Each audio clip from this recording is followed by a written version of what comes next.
Dear TU, सुरुमा त तेरो एमसीके बिडी तैँले गर्दा हिजो कति धेरै स्टुडेन्टको इक्जाम बिग्रेको छ, कतिजनाको 1 वर्ष लस्ट हुन्छ, त्यो इमेजिन पनि गर्न सक्दैनस् तैँले।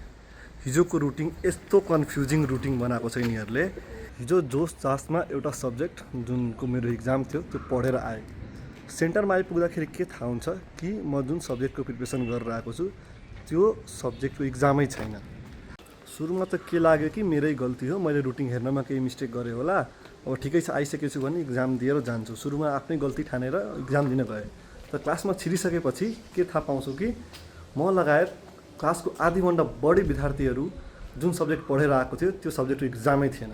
किनभनेपछि एउटा सब्जेक्ट थियो अनि टियुले के गरेको छ भनेपछि एउटै सब्जेक्टको आधीजनाको इक्जाम आज र आधीजनाको इक्जाम भोलि।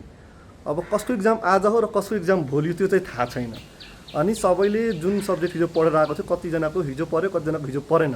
अनि हिजो नपढ्ने मध्ये म पनि एक थिएँ र म लगायत कति स्टुडेन्ट थिएँ, मेरो क्लासको आधीजनाभन्दा बढी स्टुडेन्टहरू थियो यस्तो थिएन कि उनीहरूले आफ्नो सब्जेक्टको लागि पढेरै आएका थिएन र अरू सब्जेक्टको इक्जाम हिजो उनीहरूले दिनु परेको थियो। म त पास हुन्छु, म पहिला नै अलिअलि पढेकै थिएँ। तर जुन विद्यार्थीहरू हिजो एउटा सब्जेक्टको लागि तयारी गरेर आएको थिए र उनीहरूले अर्को सब्जेक्ट दिनु परेको छ, उनीहरूले 1 वर्ष लस्ट गर्नु परेमा यसको जिम्मेवारी चाहिँ कसले लिन्छ। त्यसै गरी टियुको रुटिन प्याटर्न चाहिँ कस्तो छ भनेपछि एउटा इक्जाम यिनीहरूले चैत्रको 24 गते लियो, अर्को इक्जाम चैत्रको 29 गते लियो र अर्को इक्जाम चाहिँ अर्को दुईवटा इक्जाममा 5 दिन 4 दिनको ग्याप थियो। अर्को इक्जाम चाहिँ वैशाखको 6, 7 र 8 कन्टिन्युअस इक्जाम। दुईवटा इक्जाममा 4 दिन 5 दिनको ग्याप र अर्को 3वटा इक्जाममा एउटा पनि ग्यापै नदिकन इक्जामको रुटिन निकालेको छन् यिनीहरूले।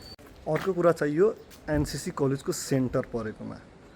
यहाँको सेन्टर यतिसम्म अव्यवस्थित छ कि यहाँ कति बेला वार्निङ बेल लाग्छ थाहै हुँदैन। वार्निङ बेलै बजाउँदैन यिनीहरूले, 1 घन्टा सक्यो भनेर वार्निङ बेल बजाउँदैनन्। म आज लिटरल्ली लेखेर 10 मिनट कुरेको हो, एक्स्ट्रा पेपर चाहिएको थियो, एक्स्ट्रा पेपरको लागि 10 मिनट कुरेँ, बिचमा वासरुम गएँ, फ्रेस भएर आएँ, तैपनि मैले एक्स्ट्रा पेपर भेटिनँ।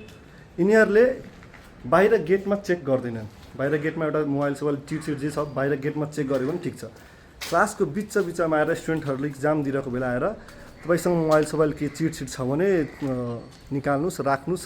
अनि क्लासको इक्जाम दिइरहेको बेलामा बिचमा क्लासमा छिरेर यिनीहरूले चाहिँ मोबाइल चेक गर्छन्। यो कहाँको नियम कानुन हो कि इक्जाम दिइरहेको स्टुडेन्टहरूलाई बिचमा गएर डिस्टर्ब गर्ने अनि मोबाइल चेक गर्ने या चिट चेक गर्ने भनेको चेक गर्नै छ भने भाइ गेटमा चेक गर, बाहिरै चेक गर। इक्जाम दिइरहेको छ मजाले, मान्छे आफ्नो सुरमा लेखिरहेको हुन्छ अनि बिचमा आएर वल्ल मोबाइल चेक गराऊ, सबैलाई क्लासमा डिस्टर्ब गर्ने गरी यो कतिसम्मको लापरवाही। यो पानी खान माग्यो भने एउटै बोतल छ, स्प्राइटको बोतल छ, त्यही बोतल यिनीहरूले हरेक क्लासमा रोटेट गरेर हुन्छन् कि के यो पानी खान माग्यो भने पानी दिँदैन। एक्स्ट्रा पेपर माग्यो भने एक्स्ट्रा पेपर आउन 10 मिनट लाग्छ। जस्ट के भनौँ, टाउको दुखिरहेको छ यार। यस्ता म्यानेजमेन्ट त जाँठाहरूको म्यानेजमेन्ट।